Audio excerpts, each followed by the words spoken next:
Throughout human history, the one thing that we have always held in common with our ancestors is the need to severely punish those who transgress the laws of the land. For the crimes deemed most heinous, the ultimate penalty is death. An eye for an eye. Today, Descent into Darkness takes a look at some of the more ingenious methods that we have devised to kill our fellow man in the name of justice, in Execution Methods Through Time. Hanging and strangulation. One of the oldest methods of execution known to man, the act of strangulation, has evolved a couple of times down the millennia. The most basic method involved placing a classic noose or rudimentary ligature around the neck of the condemned and simply to haul on the other end, either whilst on the ground or, as became more and more popular, hauled on the other end to raise them off the ground, using the victim's own body weight to do the job. Hanging specifically developed into two distinct methods, the short and long drop. The short drop method generally utilized a bench, chair, or even sometimes a horse that the condemned would stand on or sit on, as appropriate, whilst the noose was placed upon them. In order to make the spectacle more of a public affair, because what else was there to do for entertainment back then, a gallows would be constructed that would usually stand 6 to 10 feet off the ground, raising everything up so that more people could see. The baying crowd could bear witness to justice being done. When the stool or bench was kicked away from under the feet of the poor soul, the gathered public whooped and cheered in delight at the grim sight that was the so-called gallows dance. The uncontrollable spasmodic bodily thrashings, twitches and jerks that the unlucky victim did as they were slowly strangled and their lights gradually went out, their bladder and bowels voiding its contents as the brain lost control. Sometimes the loved ones of the condemned would rush forward to jump and grab hold of the legs in order to add their own body weight to hasten the process. The long drop method is considered a much more humane one, but to be done correctly, you couldn't just have some random plonker perform it. It required a mathematical mind. The person's height and weight had to be taken into account, which could determine the correct length of rope to use. I won't pretend to know the maths behind it, as I personally am awful with numbers. The idea was that the correct drop needed to be achieved to swiftly and instantly break the neck. Too short, and the victim would strangle. Too long, and you risk ripping the head clean off the body. The man who would become the foremost expert in the long drop method, and the very last word in professionalism, was Britain's most famous and last ever hangman, Albert Pierpoint. Pierpoint was known to take immense professional pride in what he did. Whilst he derived no joy from the actual act of taking someone's life, he consoled himself safely in the knowledge that he did the very best job in making absolutely certain that they did not suffer. He did not bother drawing out the process either. To his mind, efficiency was key.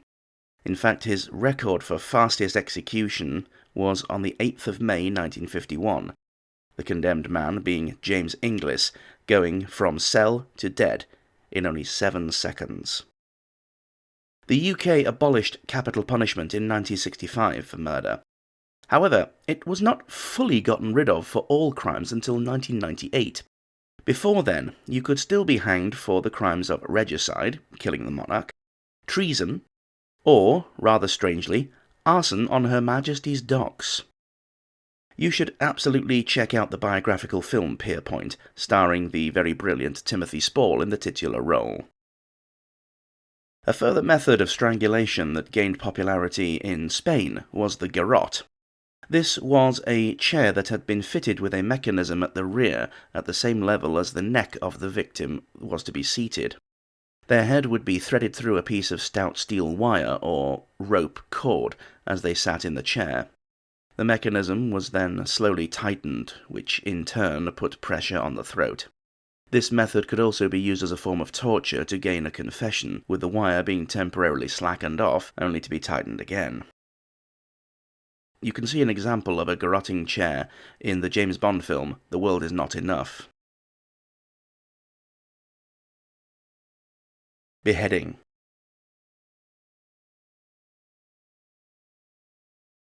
Most likely the oldest form of execution on the list, beheading was seen as the quickest and easiest way to die in the days of yore. The weapon used was either an axe or a sword. The axe was more widespread as it doesn't really take a lot of practice to get somewhere in the region of right, relying on brute force to sever the head rather than a sharp blade. Whereas a sword needs much more technique to get right. Anyone who has ever tried cutting tatami mats with a katana will tell you it's not enough to simply swing as hard as you can, it's all about your technique to achieve properly. The axe was most famously used in the execution of Mary Queen of Scots. Unfortunately, it took 3 blows to finally hit the sweet spot. The first had struck her across the upper shoulders, and the second in the back of the head. Anne Boleyn, knowing that the axe was not a surefire method of instant death, requested that she be killed by a sword. Her erstwhile husband, Henry VIII, granted her this one small mercy. Of course, one cannot talk about beheading without mentioning the famous guillotine, the ever-hungry symbol of the French Revolution. Despite common assertions, it was not invented by Monsieur Joseph Guillotin, nor did he die by it, but it was named for him as he was the one who proposed the use of the machine as he objected to other methods. The contraption was actually invented by a German engineer called Tobias Schmidt, under the direction of a French physiologist, Antoine Louis. For those who don't know, the guillotine consisted of a board onto which the condemned would be strapped and then laid face down. The head would be placed through a hole that isolated the head and put the neck directly in the way of the blade suspended above. Whilst it might at first be thought that this method would be fairly instantaneous, there are numerous accounts of the severed heads being held aloft for the crowd to see, only for the head to be clearly observed still looking around or mouthing their final prayers. Quite the horrific prospect. Firing squad. Quite understandably, this method gained popularity in the military. A firing squad usually consisted of at least 3 men, but could be as many as 10 or 12. A piece of white paper being pinned over the heart of the condemned as a target. If the condemned was somehow still alive after the volley was given, an officer would then step forward with his pistol to finish the job. There is an oft-repeated rumour that, especially in the more recent years of accurate rifles, that only one man in the firing squad would actually have a live round, with the rest being loaded with blanks. This was to supposedly remove the guilt from the whole squad, or something along those lines. The problem with this is that anyone who knows anything about guns will know that a blank round produces hardly any recoil force. So not only would it be obvious that you hadn't got the live round, you would be able to tell who had, as you would see them flinch more. I don't know if this rumour is true or not, but it does seem highly implausible. Another extension of this practice, adopted by primarily communist states, was execution by gunshot behind the ear. In this, the condemned would be brought into a darkened room and blindfolded, upon which the executioner, standing off to the rear right of the victim, would then draw a pistol and place the muzzle just behind the right ear, and good night Vienna. This method at least has a much higher guaranteed success rate than pretty much all the other methods, and is at least pretty much instantaneous. Electrocution. This was one of the very rarest things in history, something that Thomas Edison actually did invent. Edison had begun experimenting with electricity as a method of execution by first trying it out on animals. Bastard. Dogs and cats were amongst his first victims, and eventually he graduated right up to a full-grown elephant. The pachyderm in question, a female Asian elephant named Topsy, had been condemned to be destroyed as it had killed a spectator in 1902. The insane sicko who owned Topsy had the idea of executing her by hanging and charging people to come in and see it happen. Thankfully, the ASPCA successfully prevented this. It was therefore decided to use alternate methods, and Thomas Edison offered his services. Edison's reason for doing this had an ulterior motive. He wanted to use the event to smear his main competition, the Westinghouse Company. Westinghouse had partnered with famous brainbox Nikola Tesla and had developed alternating current, which ran in direct contest to Edison's own direct current system. When Topsy was electrocuted, he proudly told anyone who would listen that she had been Westinghoused, implying that his rival system was more dangerous. Well, Westinghouse had the last laugh with that, as no one's house runs on DC, and they didn't have to kill a bunch of animals to achieve it. Double win. When one thinks of capital punishment in the USA, the electric chair is most likely the first mental image that comes to mind. The general order of service consists of several prolonged charges of current being passed through the body of the condemned party of varying amperages. A moistened sponge is applied to the scalp to help the easy transfer of current between the electrified helm and the body. The electric chair, commonly nicknamed Old Sparky, can take between 5 minutes to 2 hours. There has been many times when this method did not go according to plan, when the poor lag strapped to the chair virtually screaming as they burned to death. Think the execution of Edouard Delacroix in the movie The Green Mile. Exactly. Lethal injection.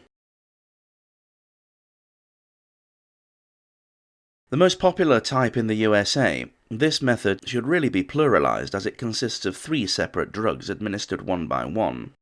Once the patient has been strapped onto the gurney and the cannula inserted, the condemned is then allowed to give their final words. US executions can be witnessed by the prisoners' victims' families if they wish to do so. There is usually a specific time when execution is scheduled for, and this is strictly kept to. This is to provide an adequate time window for any appeal or circumstances which would legally delay or void the order of execution. Once the appointed time has arrived, a button is pushed on a machine that pumps the cocktail of drugs into the prisoner's system. The first drug is a barbiturate sedative, most commonly sodium thiopental or pentobarbital. This is to stop any panicking and is meant to put them to sleep. The second is a paralytic, usually pancuronium bromide. This halts any ability to struggle, and will have the extra effect of halting the action of the diaphragm, rendering the prisoner unable to breathe. The final substance is potassium chloride, which is to stop the heart. The whole process from start to death being declared by the on-hand doctor should be around 5 minutes, but can be longer. However, there are multiple examples of lethal injections being botched. One person who survived it described it as the scariest experience of his life, and that it felt like having acid being pumped into his veins. But because of the drug's actions, he could not call out or indicate that something was wrong. There has been a couple of problems for states trying to acquire the drugs in question, or getting trained people to ensure the correct installation of the cannula, due to the whole, first do no harm thing.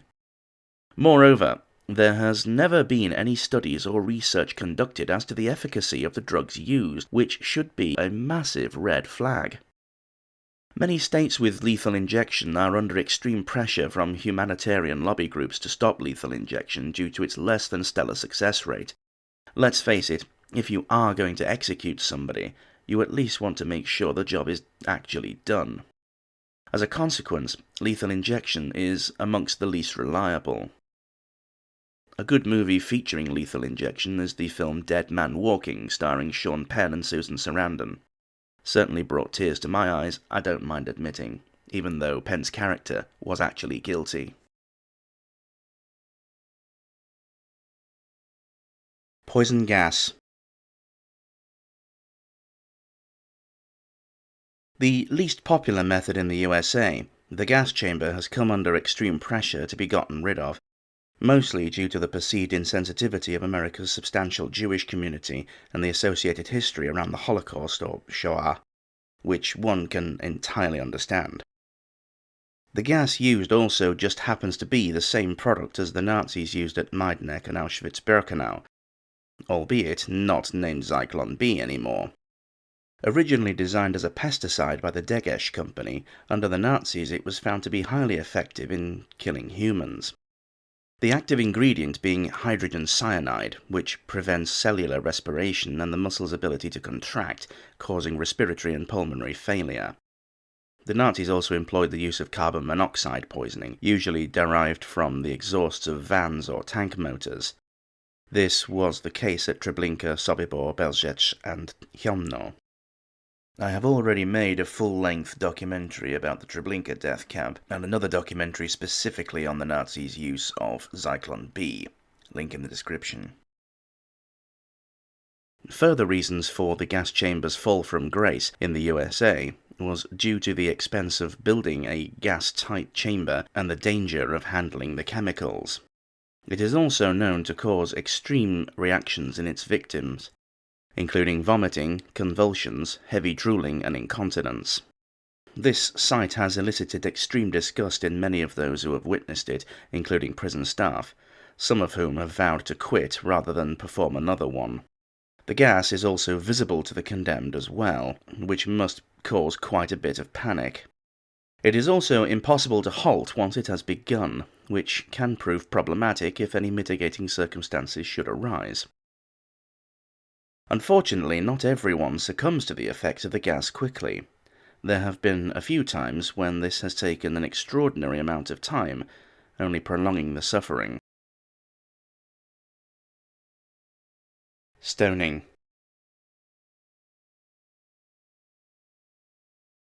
A method originating from the various Semitic peoples of the Middle East, stoning as a punishment traces its lineage from religious texts such as the Hadiths, but notably not in the Quran. Under Islamic traditions, stoning, or rajm, is punishment for adultery, as well as premarital, extramarital sex, and homosexuality. Controversially, there has been rumours of rajm being handed down to rape victims, although I have not been able to fully confirm whether this is true or not. The hadith named Sahih Bukhari is typically cited as the most trusted text after the Quran. It contains a few examples of stoning, two of which are as follows. Umar said, "I am afraid that after a long time has passed, people may say, 'We do not find the verses of the Rajam in the Holy Book,' and consequently they may go astray by leaving an obligation that Allah has revealed.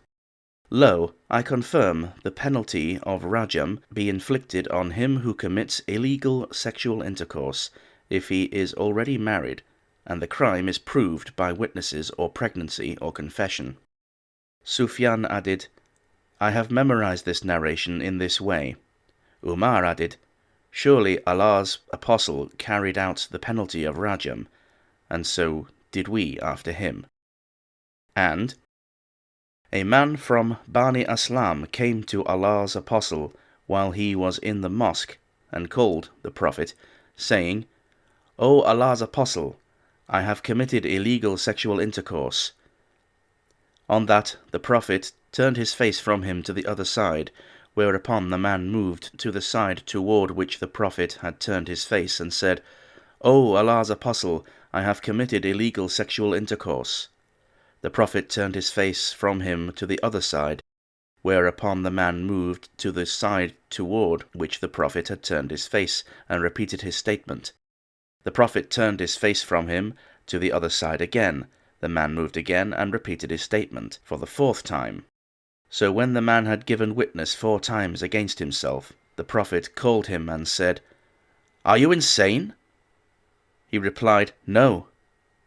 The Prophet then said to his companions, 'Go and stone him to death.' The man was a married one. Jabir bin Abdullah al-Ansari said, 'I was one of those who stoned him.' We stoned him at the Musalla in Medina. When the stones hit him with the sharp edges, he fled, but we caught him at Al-Hara and stoned him till he died. However, it should be stated that the evidential requirement to prove the crime is very high, and consequently rajam is not commonly applied as a punishment. In Saudi Arabia, all 4 sentences for stoning between 1980 and 1992 were overturned due to lack of evidence. 12 people have been sentenced to stoning in Nigeria since the year 2000, but none have been carried out. Even if they did say Jehovah. Crucifixion. Despite what the crazy old man in Life of Brian says, crucifixion is in fact not a doddle. Relying on death due to dehydration, starvation, or exposure, the condemned are simply tied to a cross or a tree and left there, usually on full public display as a warning to others. The specific story of Jesus' ultimately failed execution differed from the norm by driving large iron nails through either his hands or wrists and feet rather than simply being tied with rope. But this was no doubt as a form of further suffering for his perceived blasphemy. The cross has become the de facto symbol of Christianity, although I'm sure if Jesus ever does come back, that's probably the last thing he wants to see. There were some reports, although I could not find any hard proof, that German people in East Prussia were subjected to crucifixion by the Soviets following the Second World War. Still, could be worse. You could be stabbed.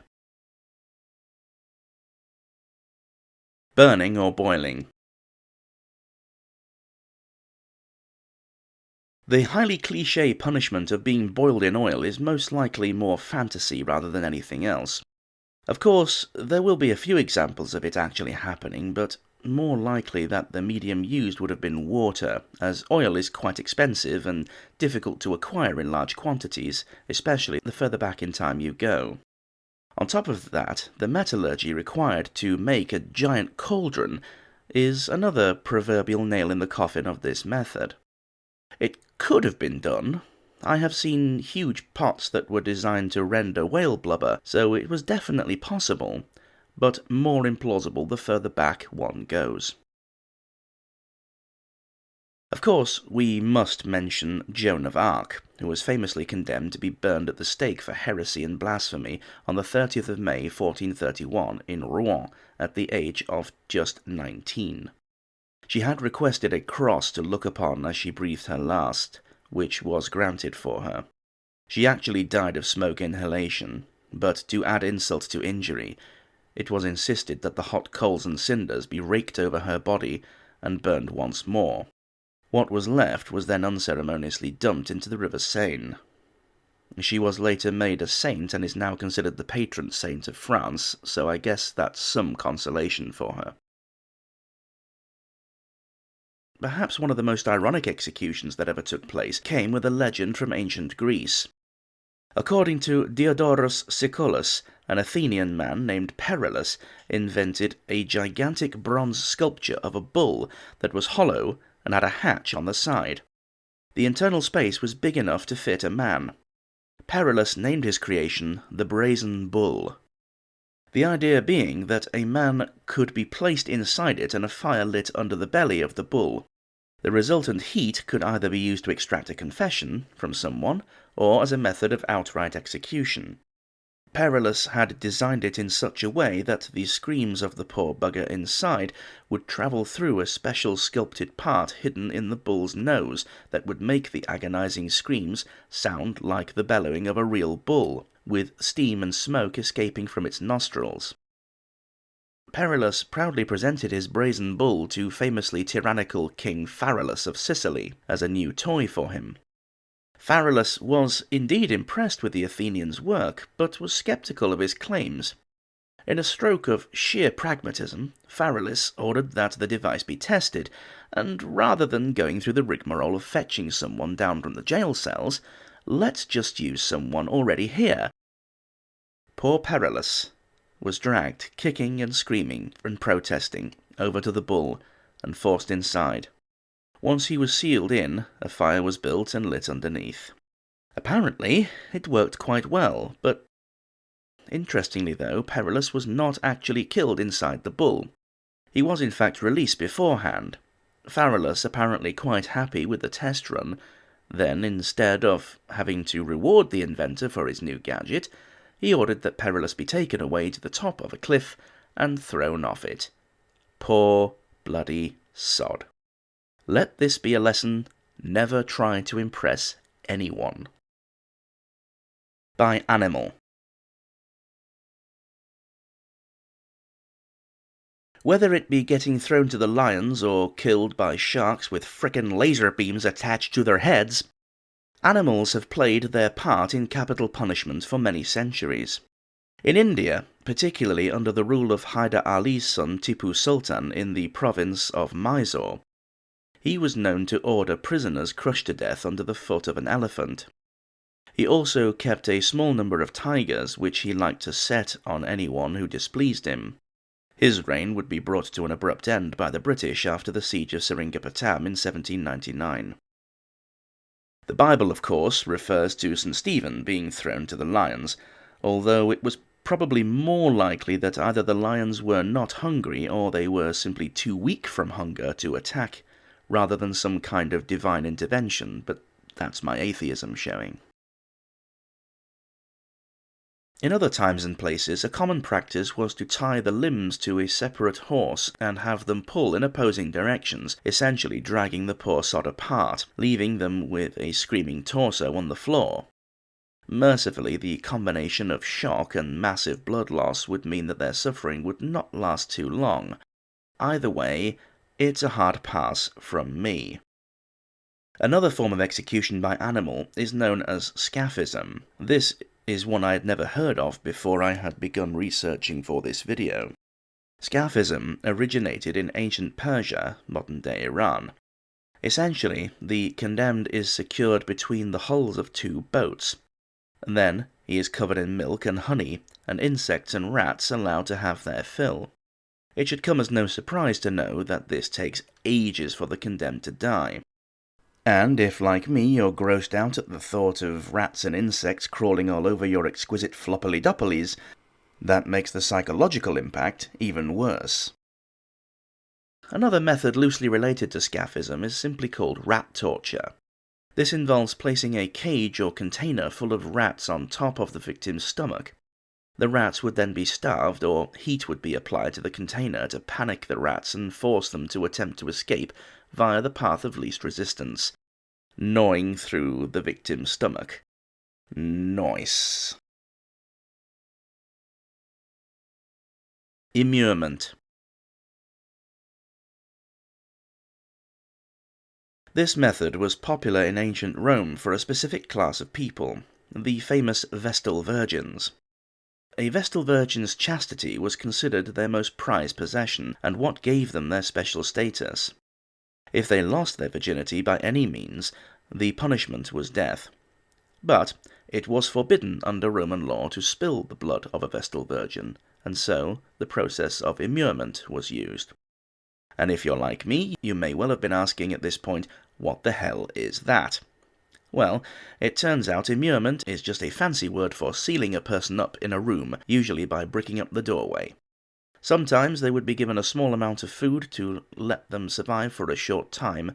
Others were left with just nothing but a candle. This method eventually evolved into more of a temporary punishment, with a small window being left to pass food and water through. There are even examples of some people inexplicably volunteering to be sealed up in this way, living out the rest of their days in almost total isolation, being provided with books, paper, ink, and quills. Don't get me wrong, I'm not the greatest people person, but that's a bit extreme. Having said that, I've literally just realised that's pretty much exactly what I do when I'm writing for this channel. The Blood Eagle. As a bloke who loves all things Old Norse, I could not possibly complete a list about execution without mentioning the shocking Viking punishment, the Blood Eagle. The Blood Eagle is where the victim is strapped to a tree or a frame, Their back is then cut open, the ribs broken with an axe, and the lungs pulled out and laid across the back to resemble the wings of an eagle. Unfortunately, the blood eagle is heavily disputed as a method that was ever actually used. The problem with Norse history is that a lot of the lore was written down a couple of centuries after their heyday by Christians who had a vested interest in painting them in the worst possible light. So take this one with a grain of salt. Hanged, drawn, and quartered. Of course, I had to save the most gruesome for last.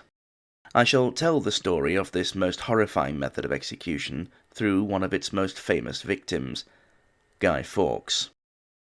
On the 31st of January 1606, Fawkes was dragged from his cell and secured to a wooden rack which was attached to the shafts of a pair of horses. These horses would drag him through the streets of old London town to his date with Destiny on the ominously named Tower Hill, all the way being at the mercy of the baying crowd. Once he had been brought up to the scaffold, Fawkes had a noose placed about his neck. However, Fawkes had other ideas. He cheated the crowd out of their pleasure by jumping from the ladder with all his remaining might, so that, instead of being slowly choked to near unconsciousness before the rest of the ordeal, he crashed downwards until the rope snapped taut, breaking his neck and instantly ending his torture. The crowd were disappointed, but there was no way that the ceremony would be cut short. His limp body was picked up and dumped onto a large table, and his clothing was cut away. The executioner took a large, sharp blade and laid open Fawkes's abdomen, and the entire contents of his body were dragged out. Then the hooded executioner turned his attention to the genitals. His penis and testicles were cut off, held up for the crowd to see, and then ceremoniously cast into a nearby brazier, followed by his internal organs. This was done to symbolically cast his seed and descendants into the proverbial and literal flames, and that all traces of him be erased from the earth.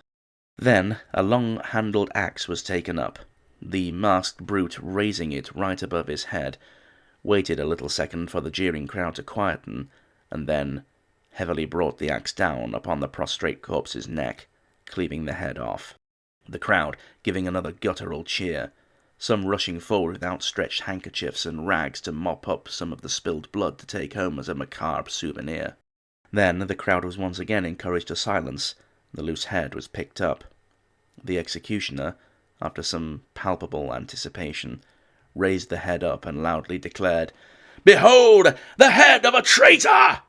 At which the crowd went completely wild with delight, hurling more insults at the lifeless head of treasonous Guy Fawkes, never to be forgiven, forever cursed for all history. The rest of the body was then cut into quarters for public display, until they rotted into nothing, the bones to be picked clean by the birds. His head was impaled on a pike and set prominently on Old London Bridge, as a warning to all others who would dare challenge the power and authority of the crown.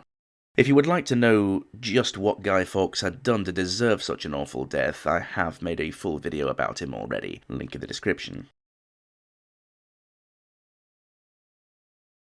Conclusion. Whether you agree with capital punishment or not, the fact is that throughout time, nearly every society that has ever existed has, at one time or another, felt the need to carry out justice using the ultimate price. Certainly, there are many in the UK that would like to see the reintroduction of capital punishment. In fact, most polls show a fair majority in favour of it. Many wish the punishment to be extended to other crimes such as sex offences, particularly those involving child victims. However, we must not forget the many examples of people who were executed for crimes they did not commit. Two notable examples from British history are James Hanratty, the last man to be hanged, and the highly troubling case of Derek Bentley, who was killed merely for uttering the very ambiguous phrase, "Let him have it, Chris," before his friend, Christopher Craig, opened fire, killing 42-year-old PC Sidney George Miles and wounding Detective Sergeant Frederick Fairfax. I shan't go any further into the details of this case, as I fully intend to make a video about Derek Bentley and Christopher Craig in future, But if you would like to learn more in the meantime, I can thoroughly recommend the brilliant Peter Medak film, Let Him Have It, starring Christopher Eccleston as Bentley and Paul Reynolds as Craig. If ever there was a single movie to convince one of the evils of capital punishment, then this is it. In the USA, 24 states still have the death penalty, with a further 3 having placed a moratorium on it. It is worth noting that the death penalty is still legal at the federal level as well. Clearly, the country is firmly divided on the death penalty. Whilst it is usually cited as a deterrent, the top 5 states with the highest murder rates, Louisiana, Missouri, South Carolina, Arkansas, and Tennessee, all have the death penalty. So one must then ask the question, yeah, but is it really though? Clearly this argument will not be solved anytime soon, and certainly not in the ramblings of a random YouTuber, but we all need to search inside our own subjective morality and come to an objective conclusion by asking ourselves, is it right to take the life of a person who has committed murder? If murder is wrong, then what gives the state a right to do so? I will leave that for you, dear viewer, to decide. An eye for an eye leaves the whole world blind. Mohandas Karamchand Gandhi. Thank you for watching this video. I do hope you found it informative and entertaining. If you did, please drop it a like and consider subscribing to the channel for more top quality content, and ding the bell to get notified when I put out a new video. And why not share it with a friend? It literally takes a couple of seconds. Drop a comment down below and let me know what you think of today's topic. Are you for or against capital punishment? I'd like to hear your thoughts. This one was not quite as into the weeds as I usually like to go, but I feel that it warranted covering as a topic, especially as a catalyst for healthy debate. And of course it leaves the window open for another video about various torture methods down the years. If you wish to do so, you can now support DID on Patreon or via the Super Thanks button. And don't forget to swing by the merch store and pick yourself up a t-shirt, hoodie or a mug and fly the flag for all to see. It really is the best way to support the channel because you actually have something tangible to show for it. And it helps me keep the lights on and keep making more and more great videos for you guys. In the meantime, take care of yourselves, and I shall see you on our next descent into darkness.